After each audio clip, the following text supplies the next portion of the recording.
آپ کو کبھی مسکراتے نہیں دیکھا۔ انہوں نے جواب دیا، میں کیسے مسکراؤں جب بیت المقدس عیسائیوں کے قبضے میں ہے۔ سلطان صلاح الدین ایوبی کو نجومیوں نے کس خطرے سے آگاہ کیا تھا اور سلطان نے کیا جواب دیا تھا؟ یروشلم کا فاتح کون تھا؟ بیت المقدس کی اہمیت کس وجہ سے ہے؟ سلطان کی قبر پر کیا لکھا ہوا ہے؟ سلطان صلاح الدین ایوبی کے بارے میں رچرڈ شیرول کے تاریخی الفاظ کیا تھے؟ السلام علیکم، آپ دیکھ رہے ہیں تاریخ ناک اور یہ تبسم جلالی۔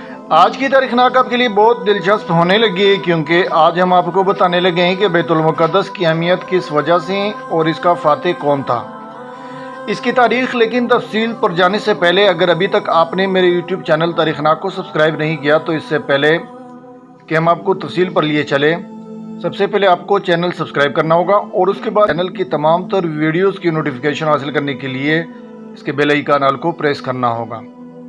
اب آئیے آپ کو لیے چلتے ہیں تفصیل کی جانب۔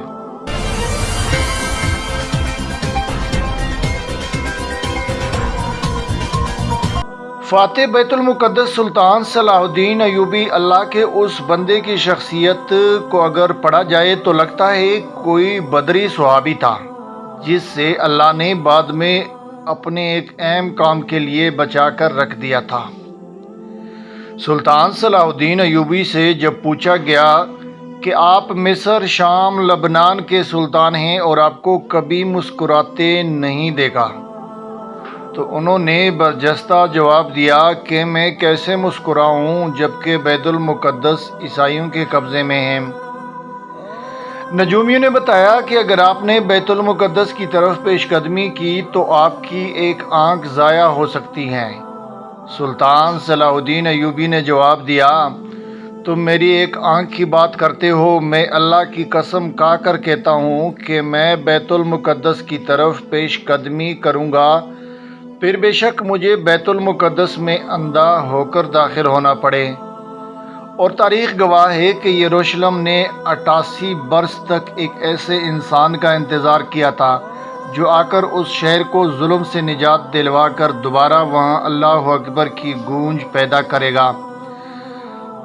27 رجب کو سلطان صلاح الدین ایوبی نے یروشلم میں قدم رکھا اور اس سے فتح کیا۔ انگلستان سے رچرڈ اور فرانس سے فلپ نے مجموعی طور پر 6 لاکھ کا لشکر اکٹھا کیا۔ سلطان صلاح الدین نے تمام مسلمان حکمرانوں کو خطوط لکھے لیکن کسی نے بھی مدد نہیں کی۔ کیا آپ جانتے ہیں کہ اس وقت 3 مسلمان خلفاء موجود تھے لیکن انہوں نے سلطان صلاح الدین ایوبی کی مدد سے انکار کیا تھا۔ سلطان صلاح الدین ایوبی عالم اسلام کے اس حالت پر روتے تھے اور آج تاریخ کو یاد نہیں کہ وہ 3 خلفاء کون تھے، کسی کو ان کے نام یاد نہیں۔ 2 برس تک عیسائیوں کا یہ گھیراؤ قائم رہا، وہ اس طرح کے مفلاج تھے کہ سلطان صلاح الدین ایوبی ان پر حملہ کرنے میں ناکام رہتے تھے۔ یہ وہ دن تھے جب سلطان صلاح الدین ایوبی کو لوگوں نے ایسے دیکھا جیسے وہ ایک ماں ہو اور ان کا بچہ گم ہو گیا ہو کسی صحرا میں۔ جس وقت 3 خلفاء اپنے محلوں میں سکون کی نیند سوئے ہوئے تھے، سلطان صلاح الدین ایوبی اپنے لشکر کی صفوں میں چکر لگاتے رہے تھے۔ جب یہ خلفاء مزیدار پکوانوں سے اپنے پیٹ کی آگ بجھا رہے ہوتے تھے، اسلام کا یہ رجل عظیم ایک عام سے خیمے میں وہی کھانا کھا رہا ہوتا تھا جو ایک عام فوجی کو ملتا تھا۔ رچرڈ شیرول بادشاہ انگلستان کے الفاظ تھے کہ جب تک سلطان صلاح الدین ایوبی جیسا انسان یروشلم کی حفاظت کر رہا ہے، کوئی مرد کا بچہ اس کو فتح نہیں کر سکتا۔ سلطان کی قبر پر لکھا ہوا ہے، اے اللہ، اس شخص کی آخری فتح کے طور پر اس کے لیے